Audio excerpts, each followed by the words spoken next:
música i les rumbetes i tot. Ens vam conèixer fa un parell d'anys i vam començar a tocar això així com un grup d'amigues que queden per passar-s'ho bé i va de passar el temps després d'anar consolidant i...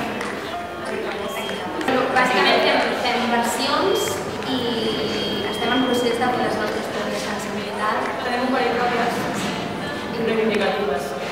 Sí, ens molen els temes reivindicatius, en plan, que no siguin cançons sense sentit, que vagin una mica més enllà, però en marxa. Bueno, com he dit abans, també cadascuna té bastant el seu estil definit, però jo crec que, per exemple, trobo que un o 2007, com el conjunt que som nosaltres, ens influenciem bastant. Perquè som noies. Perquè som un grup de ties, que no hi ha quasi cap grup de ties. Perquè no hi ha grups de ties que molin, ni uns grups de ties. No és que no hi hagi grup de ties que no molin, sinó que no hi ha grup de ties pràcticament. O sigui, normalment els grups que hi ha boicot, que si tal, que si llavors no són homes. I nosaltres som un grup de ties i